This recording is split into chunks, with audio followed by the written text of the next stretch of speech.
China sends out a the G7 sends out a big message to China. G7 countries are saying they remain seriously concerned about the situation in the East and South China Seas. G7 countries have said they strongly oppose any unilateral attempt to change the status quo either by force or by coercion. That's a big message that goes out to China from the 7 powerful economies of the world. The G7 countries and democracies say we call on China to act in accordance with its obligations under the Vienna Convention on Diplomatic Relations and the Vienna Convention on Consular Relations, and not to conduct interference activities aimed at undermining the security and safety of our communities, the integrity of our democratic institutions and our economic prosperity.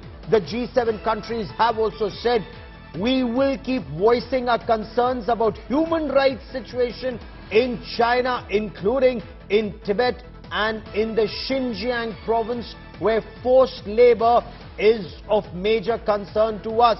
We call on China to honor its commitments under the Sino-British Joint Declaration and the Basic Law, which enshrines rights, freedoms and a high degree of autonomy for Hong Kong.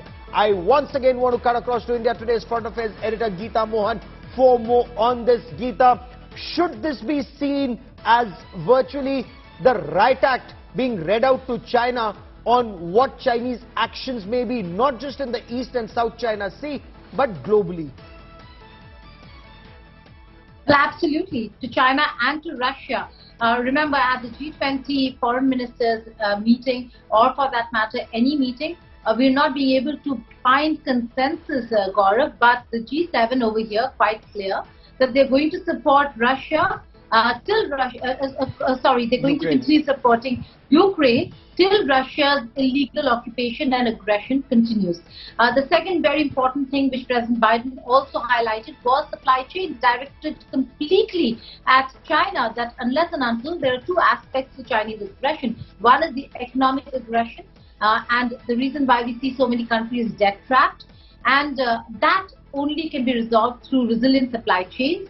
And the most important part is freedom of navigation, open maritime spaces for all countries to navigate through freely and openly, and that certainly is a part of the preamble in the leaders' communique of the G7 leaders. So a lot of critical points that have been made by the leaders over here, but the global infrastructure is something that they're looking at, resilient supply chains and freedom of navigation, that all this directed against towards but China. Geeta, if I may, is all of this water of the duck's back when it comes to China? Because G7 countries may continue saying that they voice their concerns about the human rights situation, whether it's in China or in Tibet or in Xinjiang.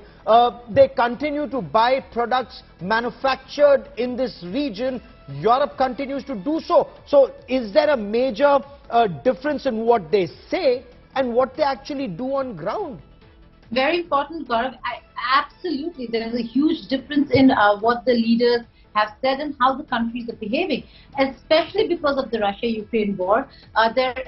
There is more importance that is being attached to China. Food, energy security aside, manufacturing and the decrease in global growth of global economy are important concerns for these countries, and that's why you see the trade between these countries and China has not decreased. In fact, it has increased. Yes.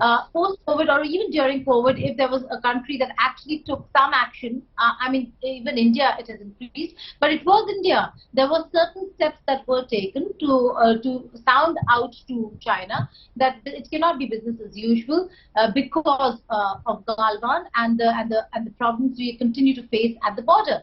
Of course, the supply chain and resilience of supply chain, Gaurav, cannot come through unless and until there is actual movement and shift. That shift certainly is not being visible or is not seen because it has not been made as clearly. And the reason why countries are continue to be dependent on China. And this is the 3rd year after COVID. So, you know, all of this, shifting supply chains out of China, talking about resilient supply chain. All of that has been in the works for quite some time, Geeta.